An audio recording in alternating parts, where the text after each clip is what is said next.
నమస్తే. మీ పేరు? పేరు ఓదెలు. ఎక్కడి నుంచి వస్తున్నారు? ఇక్కడనే హైదరాబాద్, ఊరు మగిలిపాలెం, గ్రామం, జిల్లా కరీంనగర్. ఏం చేస్తుంటారు? మేము ఇక్కడ అమలు పని చేస్తాం మార్కెట్లో. ఓకేనా? పొలం ఉందా? ఉన్నది పొలం ఎన్ని ఎకరాలు? ఉన్నది 3 ఎకరాలు ఉన్నది. ఓకే, రైతు భరోసా పడిందా? పడ్డది. ఎంత పడింది? ఎకరాన 6,000 పడ్డాయి. ఓకే, రుణమాఫీ అయిందా? రుణమాఫీ 2 లక్షలు రుణమాఫీ అయింది. సన్నబియ్యం వస్తుందా? సన్న బియ్యం వస్తున్నాయి. ఎలా ఉన్నాయన్న? బాగున్నాయి. తింటున్నారా? తింటున్నాం. తింటున్నారా? అవే తింటున్నాం. ఓకే, బాగుంది. బాగుంది. ఓకే, ఫ్రీ కరెంట్ వస్తుందా? ఫ్రీ కరెంట్ వస్తుంది. ముందు ఎంత కరెంట్ చేస్తుందా? కరెంట్ బిల్లు ముందు 500, 400, 1000 రూపాయలు, 2000 కూడా వచ్చింది. మంచిగానే ఉన్నది. ఇప్పుడు ఇప్పుడు పరిపాలన మంచిగానే ఉన్నది. ఫ్రీ అయిపోయింది. ఇప్పుడు మంచిగా ఉన్నది. ఓకే, రేవంత్ రెడ్డి గారి పరిపాలన ఎలా ఉంది? రేవంత్ రెడ్డి గారి పరిపాలన బాగున్నది. బాగుందా? అన్ని బాగున్నాయి. రేవంత్ రెడ్డి గారే రావాలంటారు. మళ్ళీ రేవంత్ రెడ్డి రావాలి. రేవంత్ రెడ్డి పరిపాలన బాగున్నది. ఎందుకన్నారు?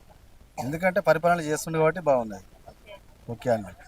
అదేమున్నది, అన్నీ అవి ఇవి చేసి గొర్రెగా అది అని పెట్టి ఇది అని పెట్టి అంత లాజ్ చేసి పామదులా వండుకుంటుంటే ఇప్పుడు కేసీఆర్ ఏం చేస్తుండు?